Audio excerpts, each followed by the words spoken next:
வணக்கம். 2026 பொங்கல் பரிசு தொகுப்பு பத்தி நீங்க அனுப்புன சில தகவல்களை வச்சு நாம கொஞ்சம் ஆழமா அலசலான்னு இருக்கோம். வணக்கம். இன்னும் பாத்தீங்கன்னா கொஞ்ச நாள்ல பொங்கல் வரப்போகுது. இந்த நேரத்துல இந்த வருஷம் என்ன கிடைக்கும், பணம் கிடைக்குமா கிடைக்காதான்னு மக்கள் மத்தியில ஏகப்பட்ட எதிர்பார்ப்புகள் இருக்கு. நிச்சயமா.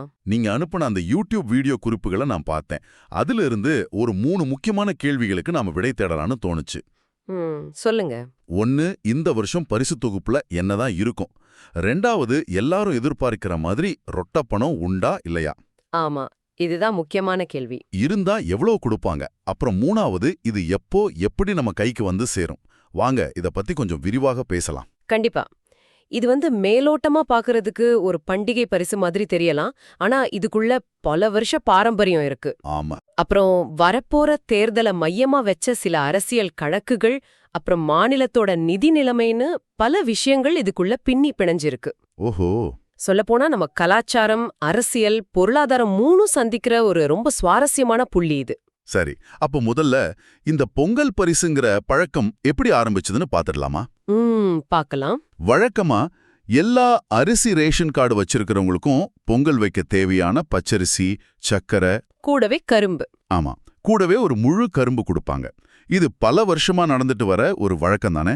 ஆமா, இதுதான் பாரம்பரியம். ஆனா இந்த வழக்கத்தை மொத்தமா மாத்தின ஒரு விஷயம் நடந்தது. அதாவது பரிசு பொருளோட சேர்த்து பணமும் கொடுக்கிற பழக்கத்தை அதிமுக ஆட்சி கொண்டு வந்தது. கரெக்ட். குறிப்பா 2021 சட்டமன்ற தேர்தலுக்கு முன்னாடி அப்போதைய முதலமைச்சர் எடப்பாடி பழனிசாமி ஒவ்வொரு குடும்பத்துக்கும் 2500 ரூபா கொடுத்தார். அது ஒரு பெரிய கேம் சேஞ்சர். அதுதான் திருப்புமுனை. இதுல நாம கவனிக்க வேண்டிய முக்கியமான விஷயம் என்னன்னா, அந்த ஒரு நடவடிக்கை மக்களின் எதிர்பார்ப்பை நிரந்தரமா மாத்திடுச்சு. அப்படியா? ஆமா, அதுவரைக்கும் பொருளா பாத்துட்டு இருந்த ஒரு பரிசு பணமாவும் இருக்கலான்னு மக்கள் மனசுல ஆழமா பதிஞ்சிருச்சு. இதனாலதான் போன வருஷம் பணம் எதுவும் கொடுக்காம வெறும் அரிசி, சக்கரை, கரும்பு மட்டும் கொடுத்தப்போ அது ஒரு பெரிய விவாதமா மாறுச்சு. ஒரு அதிருப்தி உருவானதுன்னே சொல்லலாம். நிச்சயமா. அது வெறும் அரசியல் போட்டி மட்டும்தானா? எனக்கு ஒரு சந்தேகம். போன முறை பணம் கொடுக்காத போதும் மக்கள் கோபமாகத்தானே இருந்தாங்க. ஒருவேளை இது மக்களின் அடிப்படை எதிர்பார்ப்பாகவே மாறிவிட்டதா? அரசியலை தாண்டி இது ஒரு சமூக எதிர்பார்ப்பாகிவிட்டதா? மிகச்சரியான கேள்வி. இதுதான் வெல்ஃபேர் பாலிடிக்ஸ் சுழற்சின்னு சொல்லுவாங்க. ஒரு முறை நீங்க பணமா கொடுக்க ஆரம்பிச்சுட்டீங்கன்னா அதிலிருந்து பின்வாங்கறது கிட்டத்தட்ட முடியாத காரியம். மக்களின் எதிர்பார்ப்பு நிரந்தரமாகி விடுகிறது. இப்போ அரசின் ஒவ்வொரு பண்டிகை கால அறிவிப்பும் அவங்களோட நிதி திறமையை விட அவங்களோட அரசியல் தைரியத்தையே அதிகமா சோதிக்குது. அப்போ இந்த தடவை வரப்போற சட்டமன்ற தேர்தலை மனசுல வச்சு பார்க்கும்போது இந்த முறை பணம் கொடுக்காம இருக்க வாய்ப்பே இல்லைன்னு தான் தோணுது. இந்த இடத்துல தான் எனக்கு ஒரு பெரிய ஆச்சரியம் காத்திருந்தது. நீங்க அனுப்பின அந்த வீடியோல 8000 ரூபான்னு ஒரு பெரிய தொகையை சொல்றாங்க. ஆமா, நான் கூட அது எப்படி சாத்தியம்னு யோசிச்சேன். ஆனா அது அவங்க பிரிச்சு சொல்ற விதம் ரொம்பவே தந்திரமா இருக்கு இல்லையா? ஆமா, அந்த 8000ங்கிற நம்பரை நாம கொஞ்சம் உடைச்சு பார்க்கணும்.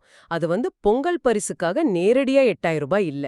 ஓ, அப்போ அந்த ஆதாரம் என்ன சொல்லுதுன்னா, பொங்கல் பரிசுக்காக 3000 ரூபாயோ, அப்புறம் ஏற்கனவே கொடுத்துட்டு வர கலைஞர் மகளிர் உரிமை தொகையில. ஆமா, மாசம் 1000 ரூபாய். ஆமா, அதுல அடுத்த 5 மாசத்துக்கு வரவேண்டிய 5000 ரூபாய்த்தையும் ஒரே தவணையா மொத்தமா கொடுக்கறது தான் அந்த திட்டம்னு சொல்லப்படுது. ஓ, அப்படியா? அதாவது ஏற்கனவே மாதம் 1000 ரூபாய் கொடுத்துட்டு வர்ற ஒரு திட்டத்தோட பணத்தை அட்வான்ஸா கொடுக்கறது. அதேதான். இதன் மூலம் பொங்கலுக்கு ஒரு பெரிய தொகையை கொடுத்த மாதிரியும் ஆச்சு. அதே நேரம் அரசுக்குன்னு தனியா ஒரு பெரிய நிதிச்சுமை ஏற்படலன்னு கணக்கு காட்டிடலாம். இது ஒரு புத்திசாலித்தனமான நிதி மேலாண்மை உத்தி மாதிரி தெரியுதே. ஆமா, ஆனா இது ஒரு யோசனையா தான் இருந்திருக்கு. இப்போதைக்கு இருக்கிற லேட்டஸ்ட் தகவல் படி அரசாங்கம் பொங்கல் பரிசுக்காக மட்டும் தனியா 3000 ரூபாய் ரொக்க பணம் கொடுக்க திட்டமிடுறதா தெரியுது. ஓகே, 3000. இங்கதான் அரசியல் விளையாட்டு இன்னும் சூடு பிடிக்குது. ஆளுங்கட்சி 3000ன்னு யோசிக்கும் போதே எதிர்க்கட்சி தலைவர் எடப்பாடி பழனிசாமி 5000 கொடுக்கணும்னு ஒரு கோரிக்கையை வைக்கிறார். இது ஒரு பொங்கல் போனஸ் ஏலம் மாதிரி இருக்கு. அரசாங்கம் 3000 ரூபாய்க்கு ஏலத்தை தொடங்கினா எதிர்க்கட்சி உடனே 5000 ரூபாய்க்கு கேக்குது. ஆமா. இது அரசாங்கத்துக்கு ஒரு பெரிய அழுத்தத்தை உருவாக்குமே. நிச்சயமா. இதுல 2 விதமான அழுத்தம் இருக்கு. ஒன்னு, எதிர்க்கட்சிகளிடமிருந்து வர்ற நேரடியான அரசியல் அழுத்தம். சரி. இன்னொன்னு, போன வருஷம் பணம் கிடைக்காததால உருவான மக்களின் மௌனமான அழுத்தம். அதிகாரிகள் ஒரு பக்கம் நிதிநிலையை ஆய்வு செய்றாங்க. நாம 3000 ரூபாய் கொடுக்கறோம்னு சொல்றது சுலபம். ஆனா தமிழ்நாட்டுல சுமார் 2.2 கோடி ரேஷன் கார்டுகள் இருக்கு. ஒரு கார்டுக்கு 3000 ரூபாய் கொடுத்தா அது கிட்டத்தட்ட 6600 கோடி செலவு. 6600 கோடி, இது ஒரு பெரிய தொகை. இது மாநிலத்தோட ஒரு பெரிய நலத்திட்டத்துக்கான பட்ஜெட்டுக்கு சமமாச்சே. ஆமா, ரொம்ப பெரிய தொகை. அப்போ எதிர்க்கட்சி கேக்குற மாதிரி 5000 ரூபாய் கொடுத்தா அது 11000 கோடியை தாண்டிடும். இந்த பணமெல்லாம் எங்கிருந்து வரும்? இது மாநிலத்தோட நிதிநிலைய பாதிக்காதா? $1 கேள்வி. இது மாதிரி நேரங்கள்ல நிதி நிலைமைய விட அரசியல் லாப நஷ்ட கணக்குகளுக்கு தான் அதிகம் முக்கியத்துவம் கொடுக்கப்படும். ஒரு பக்கம் இவ்ளோ பெரிய தொகையை எப்படி திரட்டுறதுன்னு அதிகாரிகள் கணக்கு போட்டுட்டு இருப்பாங்க. இன்னொரு பக்கம் அரசியல் தலைமை மக்கள் எதிர்பார்ப்பையும் எதிர்க்கட்சிகளின் அழுத்தத்தையும் எப்படி சமாளிக்கிறதுன்னு யோசிச்சுட்டு இருக்கோம். அப்போ இந்த ரெண்டுக்கும் நடுவுல ஒரு போராட்டம் நடக்குது.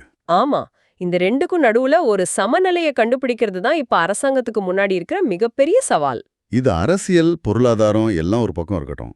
கடைசியில மக்களுக்கு இது எப்போ எப்படி கைக்கு வந்து சேரும்? நீங்க அனுப்புன ஆதாரத்துல இதுக்கான ஒரு தெளிவான காலவரிசையை கொடுக்கப்பட்டிருக்கு இல்லையா? ஆமா, இந்த விஷயத்துல ஒரு தெளிவான திட்டம் இருக்கிற மாதிரி தெரியுது. அந்த வீடியோல சொல்றபடி இந்த வார இறுதிக்குள்ள, அதாவது டிசம்பர் 28, 29 அல்லது 30ஆம் தேதிகள்ல, இந்த மாச கடைசில. ஆமா, இந்த மாச கடைசில இது சம்பந்தமான அதிகாரப்பூர்வ அறிவிப்பு முதலமைச்சர் கிட்ட இருந்து வரலாம்னு எதிர்பார்க்கப்படுது. அறிவிப்பு வந்ததும் அடுத்த கட்ட நடவடிக்கைகள் உடனே ஆரம்பிச்சிடுமா? ஆமா, அறிவிப்புக்கு பிறகு ஜனவரியில் செயல்முறை தொடங்கும். ஜனவரி 1ஆம் தேதி புத்தாண்டு விடுமுறைங்கிறதால ஜனவரி 2ஆம் தேதி வெள்ளிக்கிழமை முத ரேஷன் கடை ஊழியர்கள் வீடு வீடா வந்து டோக்கன் விநியோகம் செய்ய ஆரம்பிப்பாங்கன்னு எதிர்பார்க்கப்படுது. ஓ, டோக்கன் சிஸ்டம். ஆமா, இந்த டோக்கன் ரொம்ப முக்கியம். ஏன் அந்த டோக்கன் அவ்வளவு முக்கியம்?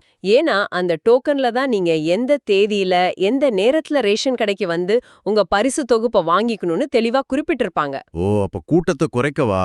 அதேதான். இது ஒரே நேரத்துல எல்லாரும் கடைக்கு வரதால ஏற்படுற கூட்ட நெரிசலையும் குழப்பத்தையும் தவிர்க்க உதவும். இது ஒரு திட்டமிட்ட விநியோக முறை. சரிதான். கடந்த வருஷத்தை போலவே இந்த வருஷமும் முதலமைச்சர் ஜனவரி 9ஆம் தேதி இந்த திட்டத்தை முறைப்படி தொடங்கி வைப்பார்னோ அன்னைக்கே மாநிலம் முழுக்க விநியோகம் ஆரம்பிக்கும்னு சொல்லப்படுது. வீடு வீடா டோக்கன் கொடுக்கறதுங்கிறது ஒரு பெரிய வேலை. கிட்டத்தட்ட 2 கோடிக்கும் அதிகமான வீடுகளுக்கு போகணும். ஆமா, அதுக்காகத்தான் ஞாயிற்றுக்கிழமை கூட ரேஷன் கடைகள் வேலை செய்யும்னு சொல்றாங்க போல. ஆமா, இது திட்டத்தோட செயல்பாட்டு திறனுக்கு ஒரு பெரிய சோதனை. யோசிச்சு பாருங்க, ஜனவரி 9ஆம் தேதி திட்டம் தொடங்குது. ஆமா, பொங்கல் பண்டிகை ஜனவரி 15ஆம் தேதி வாக்குல வரும். அதுக்குள்ள, அதாவது கிட்டத்தட்ட ஒரு வாரத்துக்குள்ள மாநிலம் முழுக்க இருக்கிற சுமார் 2.2 கோடி குடும்ப அட்டைதாரர்களுக்கும் இந்த பரிசு பொருளும் பணமும் போய் சேரணும். ஒரு வாரத்தில்யா? ஆமா, இதுக்கு ஒரு பெரிய அளவிலான ஒருங்கிணைப்பு, மனித வளம், திட்டமிடல் எல்லாம் தேவை. இது ஒரு மாபெரும் லாஜிஸ்டிக் சவால். அப்போ நாம பேசினதை வச்சு பார்த்தா இந்த பொங்கல் பரிசுங்கிறது வெறும் பண்டிகை பரிசு இல்ல. இல்லவே இல்ல. அது ஒரு பெரிய அரசியல் சதுரங்கம். ஒரு பக்கம் பாரம்பரியம், இன்னொரு பக்கம் மக்களின் எதிர்பார்ப்பு, நடுவுல தேர்தல் கணக்குகள், நிதிநிலை சவால்கள்னு பல விஷயங்கள் இதுக்குள்ள இருக்கு. ஆமா, சுருக்கமா சொல்லணும்னா அதிகாரப்பூர்வ அறிவிப்புக்காக நாம காத்திருந்தாலும் தற்போதைய நிலவரப்படி வழக்கமான பொங்கல் பரிசு பொருட்களோட சுமார் 3000 ரூபாய் ரொக்க பணம் கிடைக்க அதிக வாய்ப்பு இருக்கு. சரி. ஜனவரி 2லிருந்து டோக்கன் விநியோகமும் ஜனவரி 9லிருந்து பரிசு பொருட்கள் விநியோகமும் தொடங்குங்கிறது ஒரு தெளிவான செயல்முறையா தெரியுது. இந்த விவாதம் ஒரு முக்கியமான விஷயத்தை எனக்கு தெளிவுபடுத்துச்சு. இது வெறும் பணத்தை பத்தியோ பொருட்களை பத்தியோ இல்ல. இல்ல, இது மக்களின் மனநிலையையும் அரசியல் கட்சிகளின் உத்திகளையும் பற்றியது. கரெக்ட். இப்போ நாம இதோட நம்பர்ஸையும் அரசியலையும் பத்தி பேசிட்டோம். ஆனா நீங்க இதற்காக காத்திருக்கும்போது இத பத்தி சிந்திங்க. ஒவ்வொரு வருஷமும் குறிப்பா தேர்தல் நேரங்கள்ல அரசாங்கம் இப்படி பணப்பரிசுகளை கொடுக்கும்போது அது மக்களுக்கும் அரசுக்கும் இடையிலான உறவை எப்படி வடிவமைக்குது? நல்ல கேள்வி. இது உண்மையிலேயே பண்டிகை காலத்துல மக்களுக்கு உதவுற ஒரு முக்கியமான சமூக நல திட்டமா, இல்ல ஓட்டுக்காக கொடுக்கப்படுற ஒரு தற்காலிக சந்தோஷமா? இது ஒருவித சார்பு நிலைய, அதாவது அரசாங்கத்தை எதிர்பார்த்தே இருக்க ஒரு மனநிலைய மக்கள்தான் உருவாக்குதா? யோசிச்சு பாருங்க.